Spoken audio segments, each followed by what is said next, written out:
Sadə faiz artımı. Belə bir məsələyə baxaq. Müştəri banka 300 manat pul qoyur. Bu pulda ilkin məbləği 8% qədər, hər il 8% qədər artır. 3 ildən sonra nə qədər pul götürəcək? Deməli, birinci ilkin məbləğimiz oldu 300 manat. Bu 300 manatın 8%-ni tapırıq. Yəni 300 manatdır. 300-ün 8%-ni tapırıq. 300 vurulsun %8 bərabərdir. Bunlar ixtisar getdi. 308-ə 24. Deməli, bu bir ildə 24 manat gəlir verəcək. Yəni, olacaq 300 üzərinə gəl 24 bərabərdir 324. Sonra ikinci il artıq bu 324-ün üzərinə yenə 24 gələcək. Olacaq 348. Üçüncü il 348-in üzərinə 24 gəlirik. Olacaq 372. İndi gəlin biz özümüz üçün buradan bir düstur çıxaraq ki, nə elədik? Deməli, ilk öncə 300-ün üzərinə 24 gəldi, 324. Sonra 300-ün üzərinə bu birinci ildə 1 vurulsun, 2 vurulsun 24 gəldi, 348. Bu ikinci il idi. Üçüncü ildə 3 vurulsun 24 əlavə etdi, 372. Deməli, bizə neçə il dedisə, həmin artım faizini həmin illərin sayına vururuq və ilkin məbləği də onun üzərinə əlavə edirik. Yəni, sonda müştəri artıq 3 ildən sonra 372 manat pul əldə edəcək. Yəni, bunun pulu artaraq 372 manat olur. İndi bizə 5 il desə, necə eləyər? Yəni, 300-ün üzərinə gələcək, 5 vurulsun 24-ü. Yəni, 300 üzərinə gəl, 120, bu da 420 manat. 5 ildən sonra 420 manat. İndi burada bizə düstur şəklində yazsaq, yəni artımı necə hesabladıq biz bayaqları? Artım, yəni AN yazırıq. 3 il dedirsə A3 yazmalıyıq, bərabərdir. Deməli, başlanğıc məbləğimiz nə qədər idi? 300 manat idi. Artım faizi 8 idi. Vurulsun illərin sayı, məsələn 3 il dedik 3-ə, bölünsün 100-ə. Bu da olacaq, bunları ixtisar etdik. 9-u da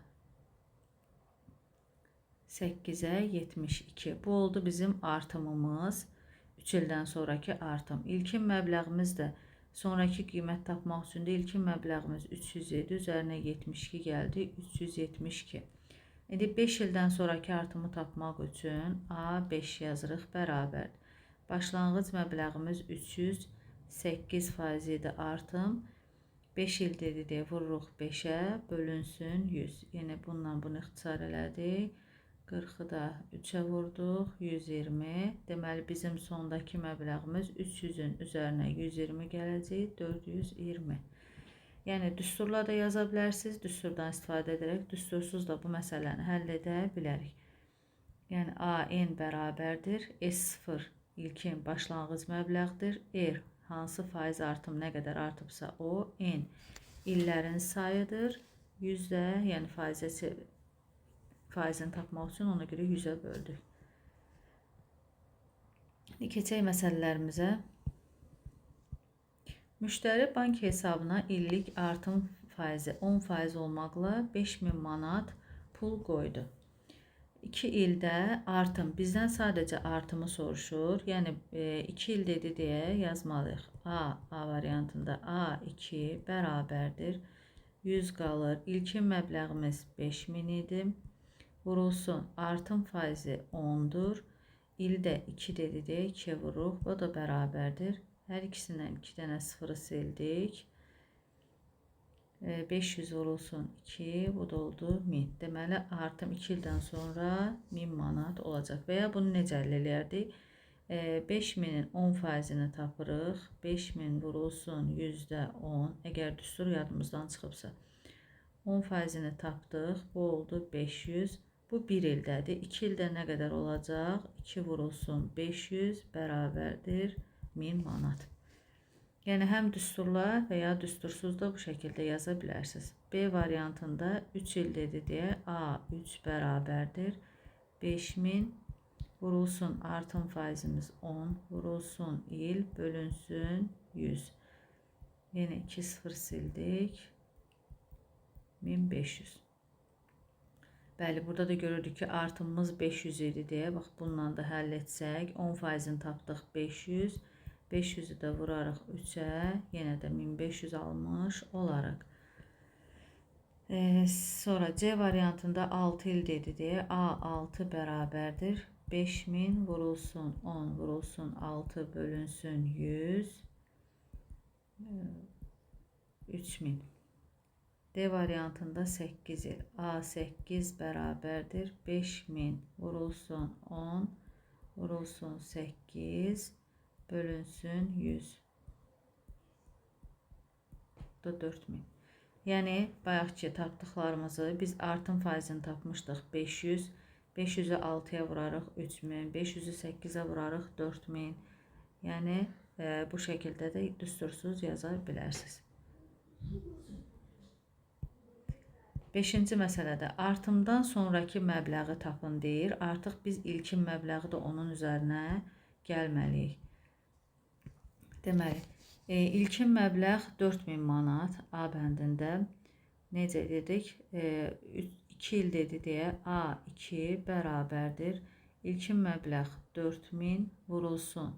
Faizi 3 il 2 bölünsün 100. O da bərabərdir. 6 4'ə 24 240. Artımımız 240'dır. Bizə amma deyir ki, sonraki məbləğ 4000'i var idi. Üzərinə 240 da gəldi. Oldu 4240. Və ya bax dediyimiz kimi 4000'in 3%'ni taparıq. 4000 vurulsun %3. O da bərabərdir. 120. 2 il dedi deyə 120'ni vururuq 2'yə 240. İlkin məbləğimiz 4000, üzərinə gəl 240, 4240. Yəni istəyirsiniz düsturla yazın, istəyirsiniz bu şəkildə yazın.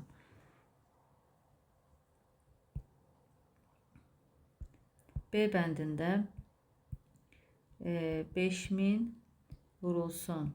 Niyə digər yolunda izah edirəm? Bəzən uşaqlar düsturu tez unudurlar, amma mahiyyətini tam dərk edəndən sonra bunu düstursuz da yazıb həll edə bilərsiniz. 5000 vurulsun 6 vurulsun 3 bölünsün 100. 18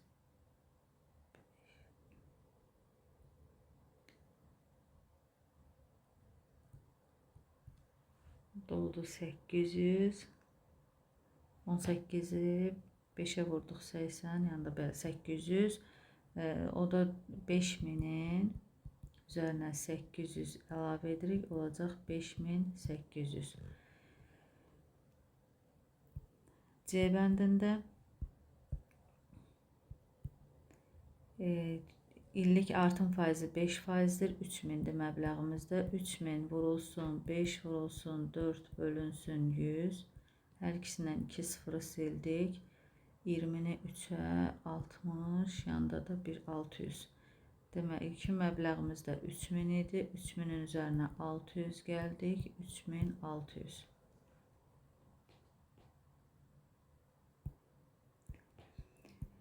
Eğer aylıq artım faizini, bəli, aylıq da olsa, en artıq ayların sayını göstərsə, onda düstur yenə eyni şəkildə olur. Sadəcə burada enin yerinə aylıq qoyacaq.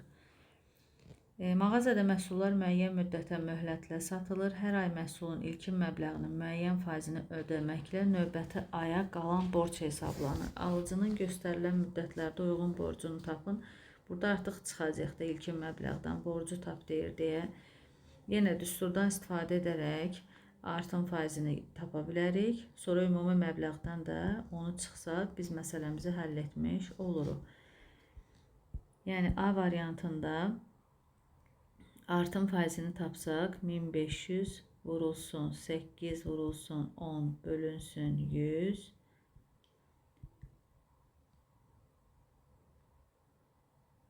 O 5'e 8'e 0 120. Yəni 1200.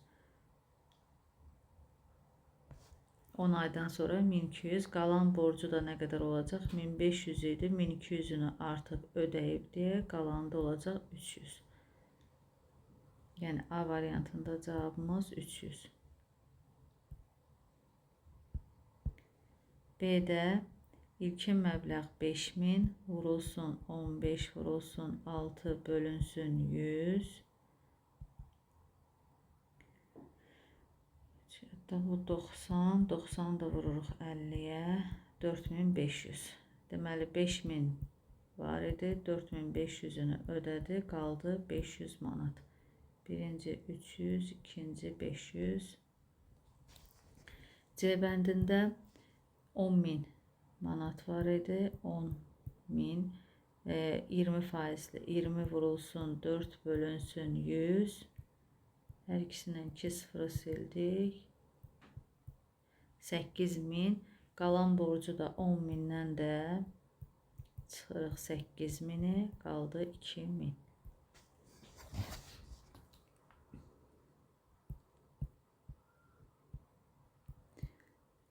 7-ci məsələ.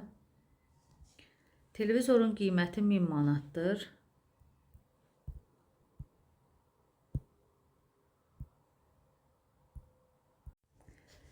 Yeddinci məsələdə 7. Televizorun ilkin qiyməti 1000 manatdır. 1000 manat 20% artırıldı. Yəni olan bir şey 100% idi. 20% artırıldısa, biz bunun birbaşa 120%-ni tapsaq, cavabımızı tapmış olarıq. Bu oldu 1200 manat. İndi deyir bundan sonra 20% endirildi. Endirilmədə də biz 100 idi. 20% endirsə 80%-ni tapsaq, həmin qiyməti tapmış olarıq. Bu da olacaq 960 manat. İndi deyir televizorun sonraki qiyməti, yəni bu 960 ilkin qiymətlə müqayisədə artdı yoxsa azaldı? Təbii ki azaldı. Yəni əvvəl 1000 manat idi, bu 100% idi. Bizə neçə faiz azaldığını soruşur. İndi 960 manat oldu neçə faiz? X faiz. Buradan X bərabərdir. 960 vurulsun 100 bölünsün 1000. 3 dənə qaldı 96%. Deməli nə oldu? 4% azaldı. 8. Müştəri bank hesabına müəyyən illik artım faizi ilə pul qoydu. Deməli bu birinci ildə pul nə qədər olub? 2700 oldu. İkinci ildə pul olub 2900. Üçüncü ildə olub pul 3100. Biz bunlara baxırıq ki, yəni bunlar hər ay nə qədər artıb? 200 manat. Deməli biz ilkin qoyulan məbləği tapmaq üçün, yəni ilk burada qoyulan məbləğimiz nə qədər olub tapmaq üçün biz 2700-dən birinci ildən bu 200 manatı çıxsaq artımın qalacaq 2500. İlkin qoyulan məbləği tapmış olarıq. İlkin məbləğ nə qədərdir? Tapdıq bunu 2500. İllik artım faizi nə qədərdir? Yəni bu 2500 100% idi. Artdı oldu 2700. Bəs bu neçə faizdir? X. Buradan X bərabərdir 2700 vurulsun 100 bölünsün 2500. 2 sıfırı sildik. 100'ü də 25'ə 4. Oldu 108%. Deməli nə olub? Artım faizimiz 8% artım. İllik artım faizi nə qədərdir? Buraya yazırıq 8%. İndi bizə deyir 6 il sonra müştərinin hesabında nə qədər pul olacaq? İlkin məbləğ 2500 idi. Həmin düsturla yazsaq. 6 il artım faizi 8. 6 il dedi deyə eni 6 bölünsün 100. Buradan da hər ikisindən 2 sıfırı sildik. Bərabərdir. Bunu da hesablasaq oldu 1200. İlk məbləği 2500 idi. 1200 də artdı. Bu da oldu 3700 manat. 6 il sonra müştərinin hesabında deməli 3700 manat pulu olacaq. Və ya biz bunu 2500 8%-ni taparaq düstursuz necə yazarıq? 2500-ün 8%-ni tapırıq. Sıfırları sildik. 25'i 8'e bu oldu 200. Hər ay 200 manat artdı. 6 il sonra dedi deyə 6-nı vurarıq 200-ə. Bu olacaq 1200. İlkin məbləğimiz 2500 idi. Üzərinə də 1200 əlavə etdik. 3700 manat.